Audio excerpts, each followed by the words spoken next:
ذاکر نائک کہتے ہیں کہ جو مر چکا اس سے کچھ مانگ نہیں سکتے، یہاں تک کہ پیغمبر محمد صاحب سے بھی نہیں۔ آج کی تاریخ میں ہم محمد صلی اللہ علیہ وسلم سے بھی نہیں مانگ سکتے۔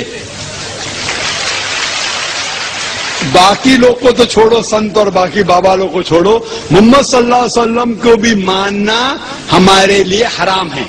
ذاکر نائک کے بھاشنوں سے تمام مسلمان ناراض ہیں۔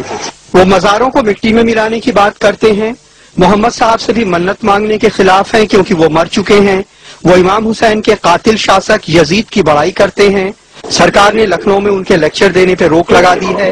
اب ان کے خلاف فتویٰ بھی آ گیا ہے جس میں ان کے بھاشنوں کو حرام قرار دیا گیا ہے۔ لکھنؤ سے کمال خان، NDTV انڈیا کے لیے۔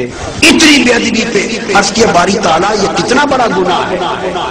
فرمایا سنو ان تحبط اعمالکم وانتم لا تشعرون۔ اتنے درجے کی، اتنی مقدار کی بے ادبی کر دی تو یہ اتنا بڑا گناہ، اتنا بڑا جرم اور اتنا بڑا کفر ہوگا کہ تمہارے سارے آنن فانن ضبط اور بیکار کر کے دوزخ میں پھینک دے گے۔ ان تحبط اعمالکم وانتم لا تشعرون، تمہارے سارے اعمال ضبط ہو جائیں گے، ختم ہو جائیں گے اور تمہیں اس کا احساس اور شعور بھی نہیں ہوگا۔ یہ بات اگلی سننے والی۔ اللہ پاک نے فرمایا تو اگر پتہ چل جائے اس کے کہ میں لٹ گیا تو وہ توبہ کر لے گا اور توبہ کر لے گا، معاف کر دوں گا، مگر جو میرے محبوب کا گستاخ ہے اس بدبخت کو معاف نہیں کر سکتا۔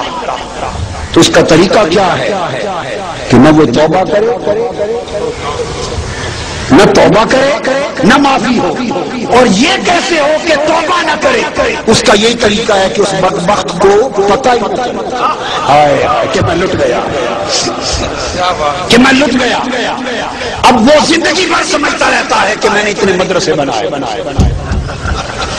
اتنی مسجدیں بنائی، حضور کی سنت پر عمل کر رہا ہوں، اتنے حج کیے، اتنے عمرے کیے، اتنی نیکی کی، اتنی تبلیغ کی، اتنے جہادوں میں شریک ہوا، عمر بھر خوش ہے، گھمنڈ میں ہے کہ اتنے اعمال میرے پلے۔ اسے خبر ہی نہیں کہ بدبخت پلے کچھ بھی نہیں، تو لٹ گیا، مگر اسے لٹنے کا علم ہی نہیں، چونکہ علم نہیں لہذا گھمنڈ میں، خوشی میں۔ جب اس کے لٹنے کا علم نہیں لہذا توبہ بھی نہیں، اور توبہ نہیں تو معافی نہیں۔ یہ یکلخ پتہ چلے گا جب آنکھیں بند ہوں گی اور قبر میں فرشتے آ کے اٹھائیں گے، ما کنت تقول فی اتحاد الرجل محمد، فرشتے اٹھا کے پوچھیں گے۔ And the same act would be repeated in the day of judgment.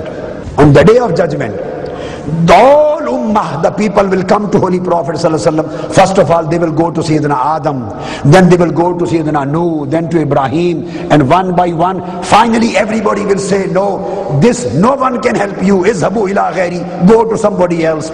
Every prophet and messenger will say, go to somebody else, go to somebody else. All communities and ummahs together, one by one, will finally come to Holy Prophet Muhammad sallallahu alaihi wasallam. Ya Rasulullah, we are in trouble, please help us.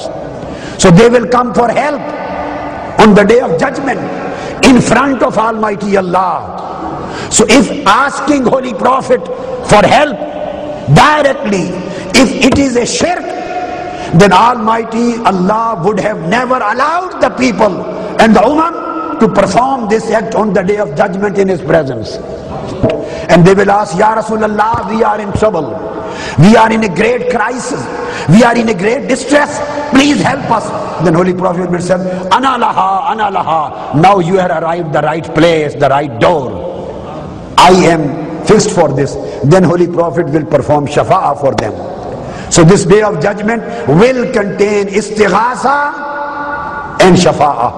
And in Sahih Bukhari, Holy Prophet ﷺ, the world of hadith, Sahih Bukhari hadith is, they say, istaghasu bi Adam. They will go and seek help from Sayyidina Adam, then from Nuh, then from Ibrahim, and finally they will come to me to beseech help from me on the day of judgment. And I would say, Ana laha, Ana laha. You have been wandering here and there, but this day is my day.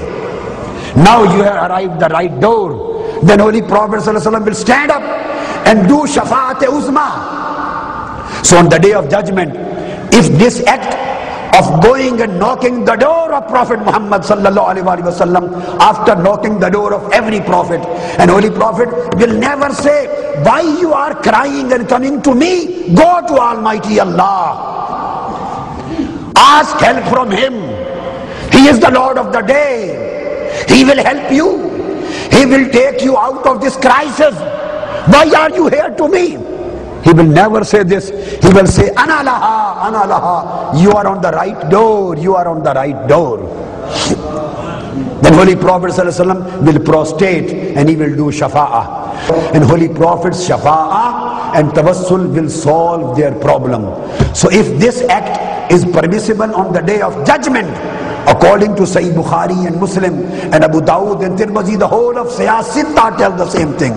If this is made allowed and permissible in front of Almighty Allah on the day of judgment, then why this should be considered impermissible, non-permissible or forbidden in our life? So this is permissible. And I have quoted all of your hadith. This hadith comes in Sahih Bukhari, Kitab al-Tawheed, Babu Kalamir Rab, Yawm al-Qiyamati mal Anbiya. And it comes in Sahih Muslim also, it comes in Abu Dawud, it comes in Tirmidhi, it comes in An-Nasai ibn Majah. Every book of Siyasitta, Muttafaq alayh hadith contains this book. Keep in your mind that the first hadith which I have quoted about that person, then he went to his home and he prayed in the same, invoked and prayed in the same words, and Almighty Allah returned his eyesight back. He was a blind man. And Allama ibn Taymiyyah says in his book Qaida Jalila Fit Tawassul wal Wasila, page 91, even the scholar like Allama ibn Taymiyyah, he confirmed that this hadith is true and he establishes the arguments on the basis of this. And then Allama ibn Taymiyyah says that this dua and this kind of dua was the practice of Aslaf and Salaf Salihin, and Almighty Allah accepts this thing.